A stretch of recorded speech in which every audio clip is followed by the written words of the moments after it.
Olá pessoal, tudo bem? Estamos aqui para mais um vídeo sobre o panorama bíblico, panorama do Novo Testamento. Hoje, nosso último vídeo, nós vamos falar sobre o livro de Apocalipse, ok? Lembrando que é um estudo panorâmico, né? Nós vamos passar rápido, né? Só para você entender o livro como um todo, tá? Mas esperamos que ajude na sua compreensão da leitura do livro de Apocalipse e como ele se encaixa na história da Bíblia, na Bíblia como um todo, certo? Então, bem no começo nós falamos sobre como podemos dividir a Bíblia, né? Dividir a Bíblia para a gente entender os pilares principais, né? Eu dei duas formas de a gente ver, eu quero focar em uma, que são os 4 pilares, né? Que é a criação, queda, redenção e consumação, né? A gente pode entender a Bíblia com essa divisão, né? A criação, no princípio de Gênesis, a queda, no capítulo 3 de Gênesis, a partir disso, a história de redenção e a consumação, que é o fim de todas as coisas. Então, na leitura de Apocalipse, no estudo do livro de Apocalipse, nós entendemos então esse último pilar, que é a consumação, que é o fim de todas as coisas, né? Então, vamos ver algumas informações básicas sobre o livro de Apocalipse, ok? Geralmente é um livro onde se cria muitas questões, né? Muita gente tem medo ou receio, ou acha que realmente não vai compreender, né? Não estuda ou não lê simplesmente o livro de Apocalipse, lê a Bíblia inteira, menos o livro do Apocalipse, quando na verdade é o fim da história, né? É a grande consumação de todas as coisas, né? Então, ele não deve ser de maneira nenhuma ignorado, né? Muita gente tem questões, né, com esse livro, por causa, obviamente, da dificuldade de interpretação, mas ele não deve ser ignorado de forma nenhuma, né? Na verdade, ele traz uma promessa para aquele que lê, né? Eu vou ler aqui um versículo que está no capítulo 1 de Apocalipse, versículo 3, que diz assim: Feliz aquele que lê as palavras desta profecia, e felizes aqueles que ouvem e guardam o que nela está escrito, porque o tempo está próximo. Então ele traz aqui uma bênção, né? Feliz aquele que lê, aquele que guarda, aqueles que ouvem, né? E guardam o que está escrito nessa profecia. Então, simplesmente pelo fato de ler, de ouvir e guardar, né, nós seremos felizes. É uma promessa de uma bem-aventurança aqui no livro de Apocalipse. Então, leia, estude, né, tente compreender melhor esse livro, que vai, com certeza, fazer muito bem para você e para o seu entendimento da Bíblia como um todo. Como eu disse, é o final da história. Mas vamos lá. Apocalipse, né, tem essa conotação também de uma coisa de... Quando você ouve a palavra apocalipse ou a palavra apocalíptico, você pensa em algo catastrófico, uma destruição, né, algo muito ruim, talvez. Mas apocalipse quer dizer revelação ou desvendado, né? Isso quer dizer a palavra apocalipse. Então, apocalipse quer dizer revelação. E a revelação do quê? Revelação do futuro? Não só isso, mas principalmente a revelação de Jesus Cristo. Tá? Uma coisa importante quando você lê o livro de Apocalipse é não ler ele como um livro de curiosidades sobre o futuro ou ler na perspectiva de conspirações que a gente vê na internet. Não, de forma nenhuma. Leia como a revelação de Jesus Cristo. Se você perder esse ponto, você não vai conseguir entender o livro de Apocalipse, né? Então, foque em Jesus, né? Jesus é o que está sendo revelado, né? Jesus agora revelado principalmente como o Rei dos Reis, né? Aquele que está no trono com Deus e é soberano. Eu deixo esse alerta, cuidado quando você lê. Não leia como só para desvendar curiosidade, só para satisfazer, né, essas curiosidades, né? Não é assim que se lê. Foque em Jesus. Jesus é o ponto principal da Bíblia e também do livro do Apocalipse. Então ele foi dado para, não só, como eu disse, para falar sobre o futuro, embora ele fale sim sobre o futuro, mas para ajudar o povo de Deus no presente, né? Para que a gente possa ter razão e esperança e principalmente estar preparado para o fim de todas as coisas e para o retorno de Jesus. Ele foi escrito pelo apóstolo João, né, o mesmo autor do Evangelho e das 3 epístolas que nós falamos no vídeo anterior. No versículo 1 ele cita seu próprio nome no seu escrito, né? Provavelmente foi escrito no ano 95 depois de Cristo, está bem tardio, né? É interessante notar o tempo que o Novo Testamento demora para ser escrito, tá? Em comparação com o Antigo Testamento, por exemplo, né? O tanto de história que o Antigo Testamento cobre, se a gente levar em conta o chamado de Abraão por volta de uma data estimada, né? 2200 antes de Cristo, né? Então ele demora ali 2000 anos para completar a história. O Novo Testamento cobre um período de tempo de mais ou menos 70 anos, né, da morte de Jesus até esse último escrito, que é o livro do Apocalipse. É claro, sem levar em conta que coisas que estão escritas no livro de Apocalipse ainda vão acontecer, mas eu quero dizer, dos escritos em si, eles se completaram ali no máximo 70 anos após a morte de Cristo, certo? Então ele escreve da ilha de Patmos, né? Nesse momento, 95 depois de Cristo, era durante o reinado de um imperador chamado Domiciano, que perseguiu a igreja severamente. Então ele coloca o apóstolo João nessa ilha, que é uma prisão, na verdade, né? Ele fica isolado nessa ilha como um prisioneiro. O apóstolo João é o único que não é martirizado nessa época, que provavelmente os apóstolos, provavelmente não, com certeza todos os apóstolos já tinham morrido, né? Pedro, Paulo e os outros, mas João não foi martirizado, ele morreu de velhice mesmo, né? Então ele está nessa ilha de Patmos como um prisioneiro. E ele escreve essa carta para sete igrejas, 7 igrejas que estão na Ásia Menor. Lembra que a Ásia Menor é o que a gente conhece como a Turquia hoje? E ele escreve para 7 igrejas, tá? A gente vai ver isso, a gente vai tentar ver uma divisão do livro para entendermos um pouco melhor, tá? Então, o tema predominante é a volta de Jesus Cristo e a vitória final. Tá? Então ele fala sobre a volta de Jesus e a vitória final, né?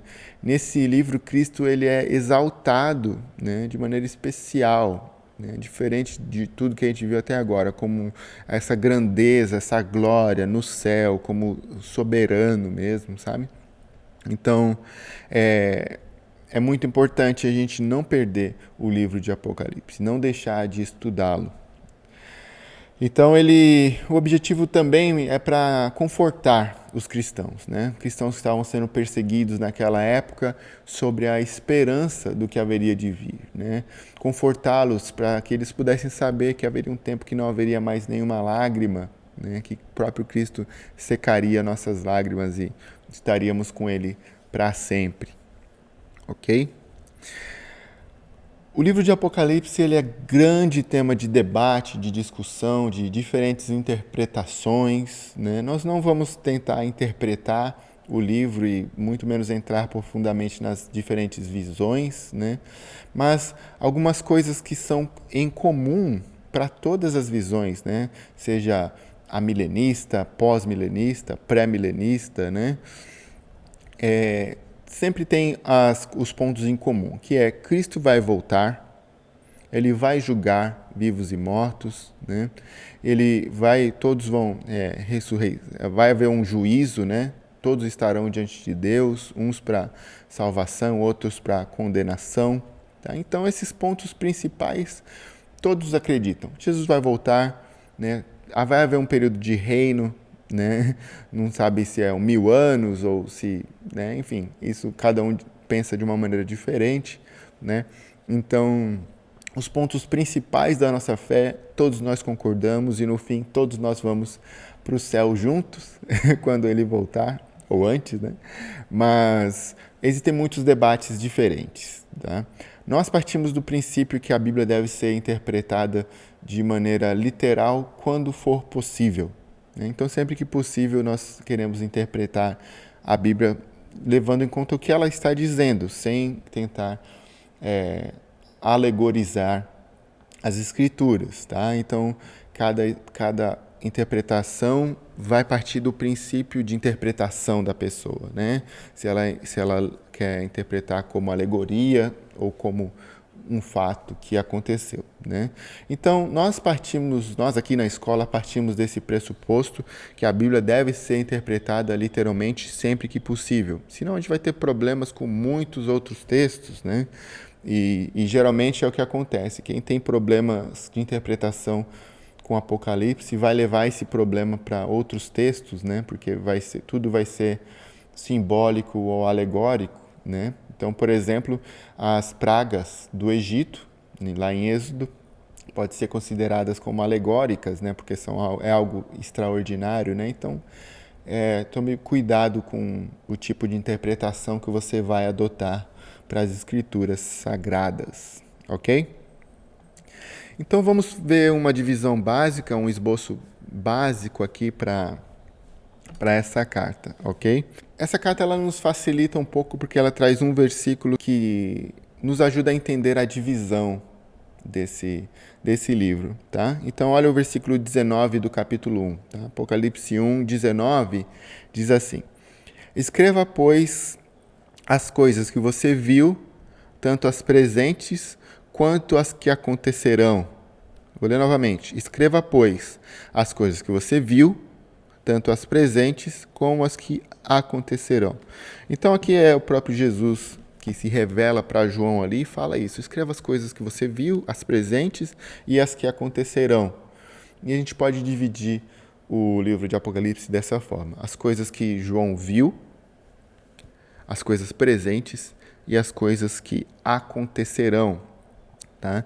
Então, o capítulo 1 apresenta essa introdução que é a visão de Jesus, a visão que João tem de Jesus, né, em todo o seu poder e glória ali, mas no ponto de vista do autor ali, que está escrevendo, para ele é coisa que ele viu, não é? É a coisa do passado. Então, no capítulo 1, ele escreve as coisas que ele viu. Ele escreve as coisas da visão ali que ele teve.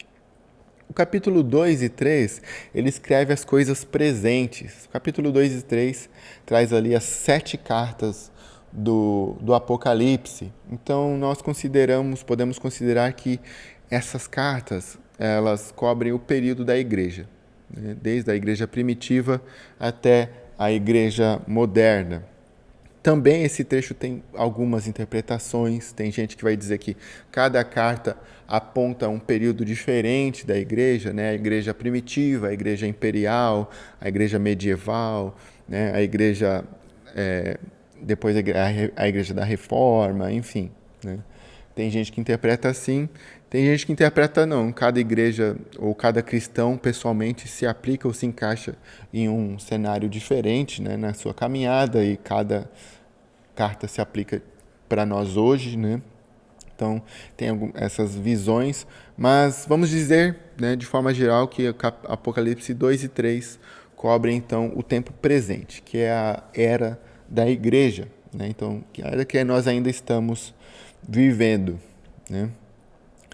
E ele escreve então para 7 cartas, essas 7 cartas que são os destinatários da igreja, né, que são elas Éfeso, Esmirna, Pérgamo, Tiatira, Sardes, Filadélfia e Laodiceia. Né? Para cada carta ele traz uma exortação, né? Ele traz um elogio e uma crítica, basicamente. Né? Então ele fala algo que a igreja está ali indo bem. Né? Éfeso, por exemplo, é uma igreja que rejeita o mal, que persevera ali na doutrina, tem paciência, mas é uma igreja que abandonou o primeiro amor. Né? Interessante notar isso, mais ou menos no ano 95 depois de Cristo, e nós já falamos sobre a epístola dos Efésios, e você lê lá na Epístola dos Efésios, Paulo agradecendo a Deus por eles, ora por eles, pelo amor, pela fé que eles demonstram. Mas aqui, de alguma forma, eles abandonaram o primeiro amor. Né? Então ele traz essa crítica que eles deixaram de lado esse primeiro amor que eles tinham. Né? Bem triste. Para a igreja de Esmirna, ele é uma igreja, aparentemente uma igreja perseguida, né? Então ele fala o elogio que eles suportam o sofrimento com graça, né? Eles ficam firmes, mas ele não traz nenhuma crítica para essa igreja. A igreja de Pérgamo, ela mantém a fé em Cristo, mas também ela tolera imoralidade, né? Ela idolatria ou heresias assim. Então essa é a crítica. A igreja de Tiatira é uma igreja que tem amor, fé e ela serve com perseverança, mas ela tolera também imoralidade, idolatria. Sardes tem ali alguns que guardaram a fé, esse é o mais perto de um elogio que pode chegar, e é uma igreja que está morta, né? E Filadélfia é uma igreja que persevera na fé e ele não traz nenhuma crítica a essa igreja. E por último, a igreja de Laodiceia, que é uma igreja que ele não traz nenhum elogio, mas é uma igreja indiferente, uma igreja morta, né? Uma igreja morna, na verdade, né? Então, ele fala dessas 7 igrejas, né, que são os destinatários da carta, no capítulo 2 e 3. Do capítulo 4 até o 22, a gente considera como as coisas que acontecerão. Tá? Então, o que para nós, que estamos ainda nessa era da igreja, o que para nós é futuro. Tá? Futuro. Capítulo 4 e 5, nós vemos ali uma visão do céu. Né? Você vê uma visão do trono, uma visão de Jesus. Tá? No capítulo 4 e 5, mostra essa visão, tá, do céu. Do 6 ao 20, então, mostra a ira de Deus sendo revelada, né? E essa ira ela é demonstrada através de 7 selos, de 7 trombetas e de 7 taças, tá? Então você vê que é uma ira que vai de forma gradativa, assim, aumentando sobre a terra, tá? Você vê que a igreja não é mencionada em nenhum ponto desses capítulos, pelo menos do 6 até o 20. Tá? Então, nós podemos entender que esse é o período da grande tribulação, onde a ira de Deus é revelada sobre a terra e a igreja não está presente nesse momento, não recebe, né, a ira ou a punição de Deus. E do capítulo 20 ao 22, né, fala novamente da condição, da nova condição dos céus e da terra, né, a nova criação. E ele fala então sobre a vitória de Jesus e demonstra então o final da história. Realmente a igreja triunfa com Jesus e reina, né, com Jesus também. E essa é a conclusão da história, né? Deus é vitorioso. Deus é vitorioso. Jesus é soberano. A igreja vai estar com Jesus agora por toda a eternidade, vivendo na criação como Deus desejou no princípio. Né? Aqui já não há mais pecado, Deus realmente estabelece sua ordem. Né? Então, esse é o livro de Apocalipse, né? Muito importante a leitura, o estudo e a reflexão. Tá? Não se apavore quando você não entender todos os detalhes, todos os símbolos, mas saiba que ele está revelando Jesus Cristo como vitorioso, como Rei que é soberano sobre todas as coisas e a vitória de Deus no final. Amém? Então esse é o livro de Apocalipse. Esse é o nosso último vídeo, né? Esse foi o nosso panorama bíblico, um estudo simples, introdutório, mas nosso desejo é que tenha ajudado você a compreender a Bíblia como um todo, né? Então, Deus abençoe a sua leitura e estudo da preciosa Palavra de Deus. Então, até a próxima.